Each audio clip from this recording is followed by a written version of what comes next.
देखो Nepal cricket team match हारा है सेम सिचुएशन, यानी कि सेम पैटर्न आजमाया है तीनों के तीनों मैच में, और लगातार नेपाल क्रिकेट टीम 3 मैच हारा है।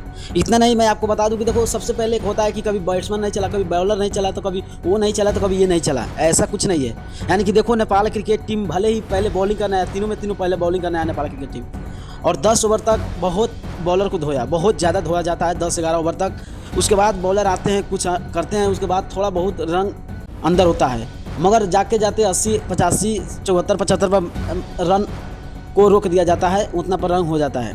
फिर भी Nepal cricket team same situation के साथ, यानी कि देखो ओपनर बैट्समैन आते हैं, भाई कुशल भुरतेल बहुत अच्छा है, ठीक है, कुशल भुरतेल बहुत अच्छा खेलते हैं। कुशल भुरतेल को वो बनता भी है कि भाई वो हिटर हैं, वो आते हैं तो लगातार हिटने का प्रयास करते हैं और हिटते भी हैं, रन भी बनाते हैं। ऐसा नहीं है कि बॉल खाते हैं और चले जाते हैं, वो जहाँ तक खेलते हैं वहाँ तक बहुत ज़बरदस्त खेलते हैं। और आशिक शेख को देखो, आज भले 50 लगाए हैं आशिक शेख, मगर आप सोचो मैच में कुछ इंटेंट नहीं दिखा, किसी भी प्लेयर को इंटेंट नहीं दिखा जो उस सिचुएशन से बाहर आए।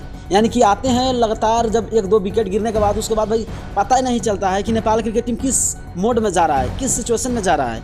यानी कि मैं आपको बताऊं कि देखो सबसे पहले तो 10-11 ओवर तक, भाई 6 ओवर तक रन बहुत बेहतर जाता है, और उनके बाद रन थोड़ा बहुत आता है। पार्टनरशिप जैसे रोहित पौडेल और आशिक शेख का पार्टनरशिप बना था, सबको लग रहा था कि हाँ यार ये मैच जीत जाएगा, मगर डाउन जो प्लेयर थे, मिडिल और जो बैट्समैन आते हैं, तो भाई मैच को साफा दबा देते हैं, इतना ज़्यादा कि हद से ज़्यादा दबा देते हैं। और शायद इसके बारे में ऑस्ट्रेलिया को सोचना पड़ेगा, इस मैच को लेकर सोचना पड़ेगा कि भाई ऑस्ट्रेलिया सीरीज़ में 1, 2, 3 लगातार 3 में से 3 मैच, तो इसके बारे में ऑस्ट्रेलिया को जरूर ध्यान देना चाहिए, क्योंकि किस पैटर्न को आजमा के लगातार मैच हार रहा है। ये नहीं है कि अलग अलग सिचुएशन से हुआ, कभी बॉलिंग चला तो कोई बैटिंग नहीं, तो कोई बैटिंग चला तो कोई बॉलिंग, वैसा कुछ नहीं है। सेम सिचुएशन आप देखो, तीनों में तीनों मैच से सेम सिचुएशन आ रहा है, तो भाई कुछ ना कुछ तो बदलाव करना पड़ेगा ऑस्ट्रेलिया को, और आने वाले मैचेस में जो 2 मैचेस बाकी है उसमें अपना बेहतर परफॉर्म करना पड़ेगा। तो आपको क्या लगता है कि कुछ अलग होगा या नहीं? अपना राय जरूर कमेंट कीजिएगा। अगर नए हो तो चैनल को सब्सक्राइब करते हुए पेज को जरूर फॉलो कीजिएगा।